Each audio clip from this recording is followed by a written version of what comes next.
Κάπως έτσι μας βρήκε η πρώτη μέρα του καλοκαιριού.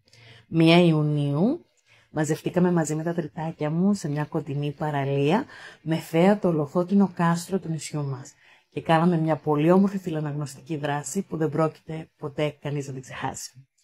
Εδώ υπάρχουν κάποια πλάνα που τραβήξαμε εκείνη την ημέρα που συναντηθήκαμε νωρίς, που αποδεικνύουν πόσο όμορφο είναι το κάστρο μας ακόμα και την ημέρα. Συναντηθήκαμε, συζητήσαμε, οργανωθήκαμε και διαβάσαμε όμορφα παραμύθια πλάι στο κύμα. Κάτι που είχα ονειρευτεί πολύ καιρό πριν, όταν πρωτοανέλαβα το τμήμα πριν 2 χρόνια, έτσι για να αποχωριστούμε όμορφα.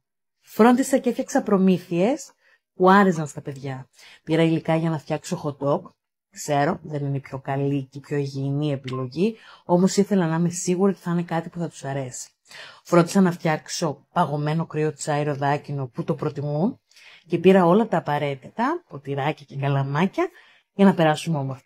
Φρόντισα να τους χαρίσω κιόλας αυτά τα πολύ όμορφα επαναχρησιμοποιημένα καλαμάκια.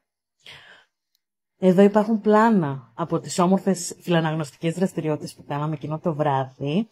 Μαντέψαμε το τέλος του παραμυθιού, ζωγραφίσαμε σε χαρτί και σε πέτρες και όλα αυτά με θέα το φωτισμένο κάστρο. Και κάτω από το φως του φεγγαριού, με τον ήχο των κυμάτων της θάλασσας, υποδεχτήκαμε την πιο όμορφη εποχή του χρόνου που δεν είναι άλλο από το όμορφο καλοκαίρι.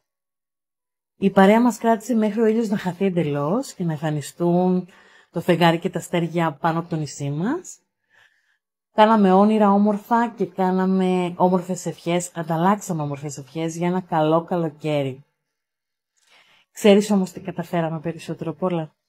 Η δράση φιλαναγνωσίας να γίνει εμπειρία φιλαναγνωσίας. Γιατί η φιλαναγνωσία όταν συνδυάζει την ομορφιά της ζωής, τότε όντως ανοίγει πόρτες στην πραγματική μαγεία, σε κόσμους φανταστικούς, σε περιπέτειες συναρπαστικές και κυρίως σε συγκινήσεις που θα γίνουν αναμνήσεις, σε μικρούς και μεγάλους. Καλό καλοκαίρι.